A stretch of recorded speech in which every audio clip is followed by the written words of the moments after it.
नमस्कार, आप देख रहे हैं जी राजस्थान न्यूज। आपके साथ मैं राहुल अवस्थी। खास बुलेटिन स्टेट एट 7 में आपका स्वागत है। बुलेटिन में हम बात करेंगे संघ के नए रंग की, साथ ही ये भी बताएंगे कि 3 दिनों तक चले नागौर मंथन में क्या कुछ अहम बातें निकल करके सामने आई। साथ ही बताएंगे जयपुर के उस इलाके की जहां पर निगम का हथौड़ा चला है।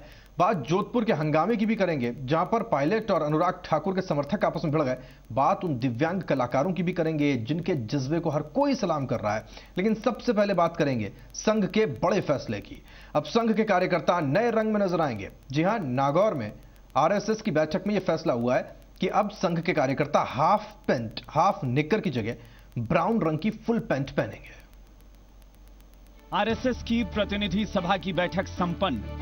अखिल भारतीय प्रतिनिधि सभा ने किए कई फैसले। प्रेस कॉन्फ्रेंस में संघ ने किए बड़े ऐलान। बैठक में कई मुद्दों पर हुए प्रस्ताव पास। राष्ट्रीय स्वयंसेवक संघ की अखिल भारतीय प्रतिनिधि सभा की बैठक कई बड़े फैसलों के साथ संपन्न हो गई। 3 दिन तक चली गहन चर्चा और मंथन के बाद संघ की ओर से महत्वपूर्ण ऐलान किए गए। इस वैचारिक मंथन से जो सबसे बड़ा फैसला निकल कर आया वो रहा संघ के गणवेश में बदलाव का। प्रतिवर्ष इसमें वृद्धि होती आई है। लगभग इसी वर्ष 2015-16, 15-16 के बीच लगभग 5,500 हमारे शाखा के नाम के केंद्र 5,500 से बढ़े हैं और लगभग आज हमारी देश भर में संघ का प्रेजेंस लगभग 58,000 विलेजेस में, 58,000 गांवों में संघ का प्रेजेंस आज किसी न किसी कारणों से आज है। खाकी निकल रहा है संघ की पहचान। 90 साल से संघ से जुड़ा है ये रंग। अब फुल पैंट पहनेंगे संघ के स्वयंसेवक। ब्राउन कलर की होगी नई फुल पैंट। जो खाकी निकर संघ की एक पहचान बन गया था वो अब बदल जाएगा और उसकी जगह ब्राउन कलर की फुल पैंट आ जाएगी। हालांकि संघ का मानना है कि इस फैसले से संघ की पहचान पर कोई फर्क नहीं पड़ेगा। परिवर्तन तो छोटे छोटे हमेशा होते रहते हैं, तो हमने इस बार खाकी शॉर्ट, जिसको खाकी हाफ पैंट कह सकते हैं, उसकी जगह पर एक ब्राउन कलर की फुल पैंट को हमने अपने गणवेश का हिस्सा बनाया है। तो खाकी नहीं, ब्राउन कलर की है। ब्राउन कलर की है। अब सामान्य जीवन में फुल पैंट चलती है तो हमने इसको स्वीकार किया। हम समाज के साथ चलने वाले लोग हैं, हमें कोई संकोच नहीं।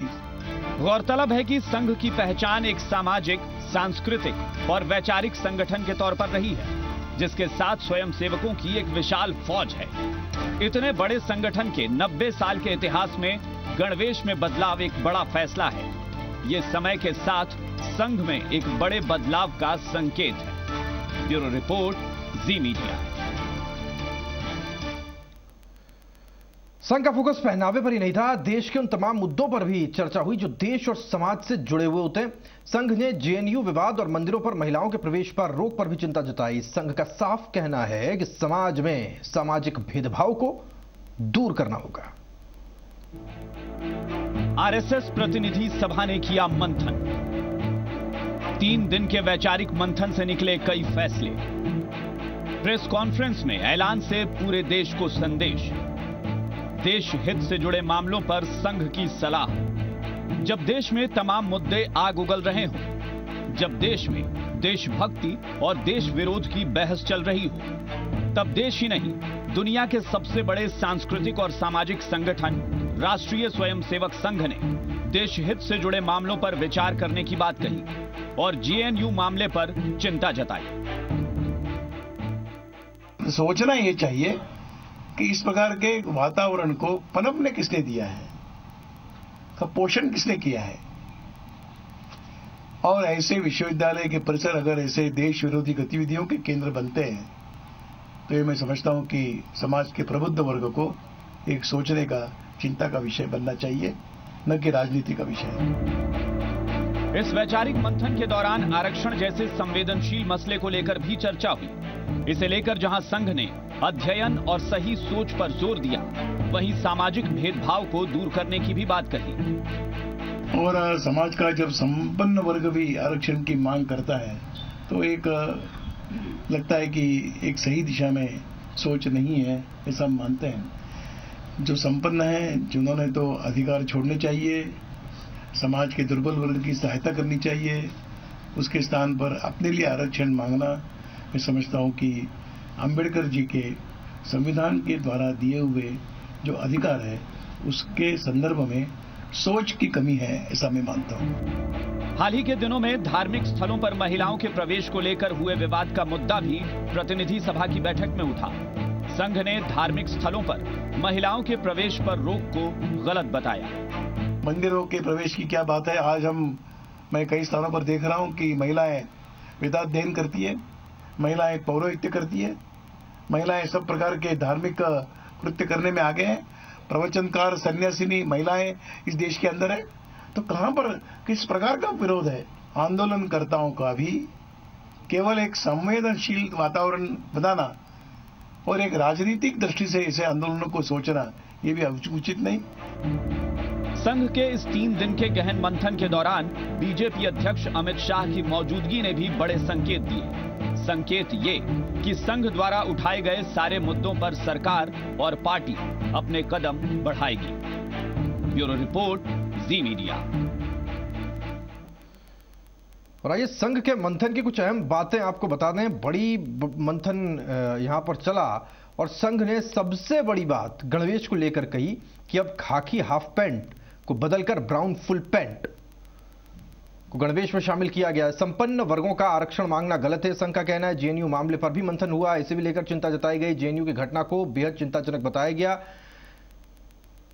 यह भी सवाल पूछा गया कि आखिर अब यह पता लगाने की जरूरत है और इस समाज को करना होगा कि आखिर तैयार देश में यह देश विरोधी माहौल किया किसने। मंदिरों में महिलाओं के प्रवेश को रोकना संघ का कहना है कि गलत है। स्कूली शिक्षा की गुणवत्ता बढ़ाने पर भी बात की गई। सस्ती शिक्षा और चिकित्सा पर प्रस्ताव लाने की बात कही गई कि महंगी शिक्षा चिंताजनक है, महंगी चिकित्सा चिंताजनक है, इस पर चिंता जाहिर की गई। शिक्षा के लिए रेगुलेटरी बोर्ड की जरूरत यहां बताई गई। शिक्षा के निजीकरण का विरोध किया गया। सरकारों से शिक्षा बजट को बढ़ाए जाने की मांग भी की गई। प्रतिनिधि सभा में चिकित्सा को लेकर प्रस्ताव आया। जेनरिक दवाओं के उपयोग को बढ़ावा देने की मांग की गई।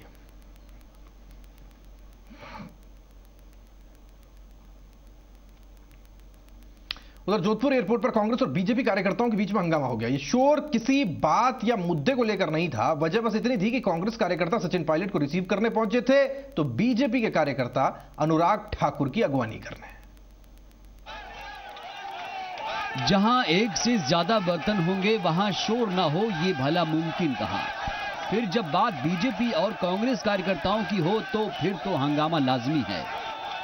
एक ही वक्त, एक ही एयरपोर्ट, कार्यकर्ताओं का हुजूम, सचिन पायलट वर्सेस अनुराग ठाकुर। ऐसा बहुत कम ही देखने को मिलता है कि एक ही एयरपोर्ट पर एक ही वक्त पर धुर विरोधी नेताओं का आगमन हो।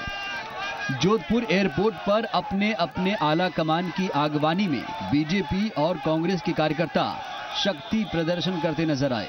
कांग्रेस कार्यकर्ताओं का मंसूबा था सचिन पायलट को खुश करना, तो बीजेपी कार्यकर्ता भी कुछ इसी मकसद के साथ हाथों में झंडा थामे थे। लेकिन वक्त के साथ मकसद बदल गया।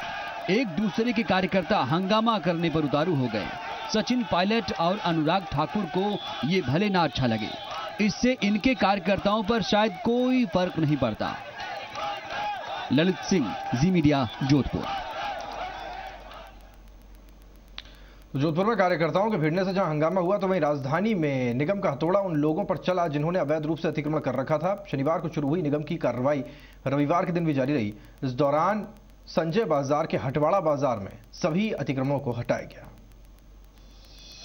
हर रविवार को संजय बाजार में अवैध रूप से लगने वाला हटवाड़ा अब नहीं लगाया जाएगा। लोगों को लगातार हो रही परेशानी और लगातार आ रही शिकायतों के बाद अब निगम ने इस अवैध बाजार पर कार्रवाई की है। कार्रवाई भी ऐसी कि वो शनिवार से शुरू हुई और रविवार तक चलती रही। संजय बाजार की कंप्लेंट्स जो शिकायत बहुत आ रही थी और हमारे क्षेत्रीय पार्षद विकास कोठारी जी की भी शिकायत हमारे पास पत्रावली के साथ आई और वो चाहते थे कि हथौड़ा काफी दिन से इसकी अवैध वसूली का और कई जेब कतरों का और कई चीज़ों का ये चल रहा था यहाँ प्रोग्राम। सबसे पहले तो जी न्यूज़ का बहुत बहुत धन्यवाद देना चाहूँगा कि जी न्यूज़ की ये मुहिम थी कि जब मैं पार्षद बना उसके बाद से लगातार जी न्यूज़ ने इस मुद्दे को उठाया कि आम लोग इस अवैध हटवाड़े से कितने परेशान हो रहे हैं। उसी से मैंने भी जब देखा यहाँ पे, जब मैं पार्षद बनेगा नियमित रूप से मैंने देखा यहाँ पे हटवाड़े के अंदर केवल और केवल अवैध रूप से महिलाओं के साथ छेड़छाड़ हो, जेब तराशी हो, मोबाइल चोरी हो और उसके साथ साथ जो अंदर रिहायशी एरिया हैं उनके अंदर चोरी का ग्राफ आप सोमवार से शनिवार का चोरी का ग्राफ देखें और केवल रविवार का चोरी का ग्राफ देखें तो वो इतना ज़्यादा बढ़ जाता था, उससे आमजन को बहुत परेशानी होती थी। अवैध बाजारों को ये निगम का बहुत बड़ा संदेश था। जानकारी के मुताबिक रविवार को पुलिस की बड़ी फोर्स ने हटवाड़ा हटाया और इसी के साथ उन जगहों से अतिक्रमण को भी हटाया जो सड़क जाम करके रखते थे। ये जयपुर का हटवाड़ा बाजार था। संजय मार्केट से ये पूरा बाजार लगता था और सड़क कुछ ऐसी थी कि यहाँ पर एक मोटरसाइकिल निकलना भी मुनासिब नहीं था।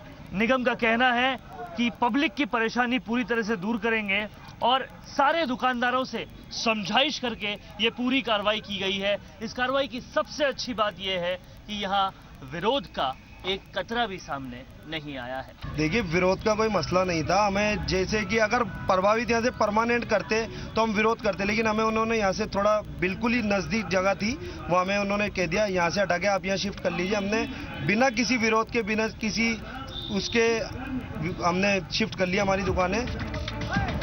रविवार को संजय बाजार में लगने वाला हटवाड़ा पूरी तरह से अवैध बाजार था और उसकी वजह से इलाके में इस कदर अतिक्रमण हो जाता था कि लोगों को यहां से बाइक निकालना भी किसी जंग को जीतने जैसा होता था।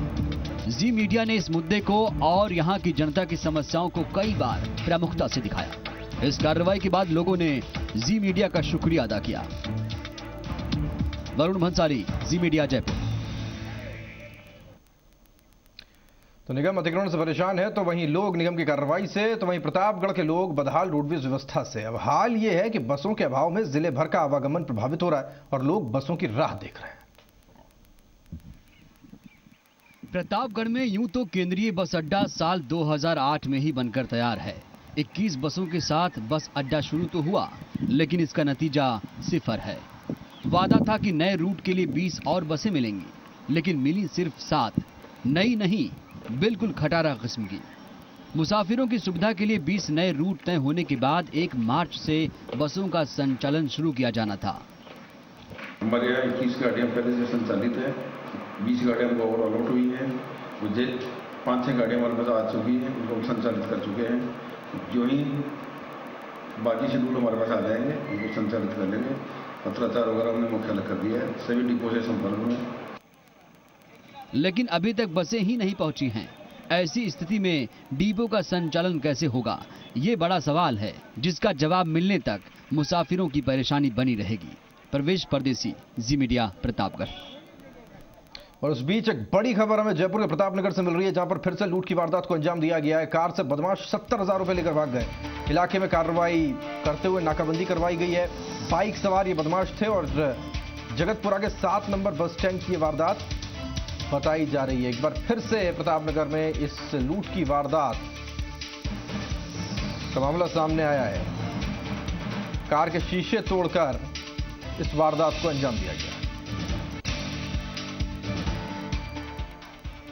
आगे बढ़ते हैं। रविवार को प्रदेश में कई जगहों पर भक्तिमय आयोजन किए गए। जयपुर में खाटू श्याम जी के लिए पूरे गाजे बाजे के साथ में पदयात्रा निकाली गई।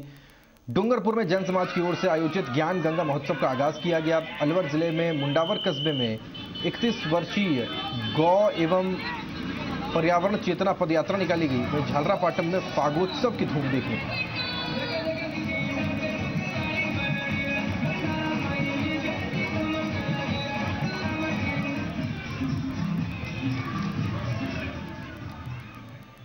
और चलिए इसके साथ बुलेटिन में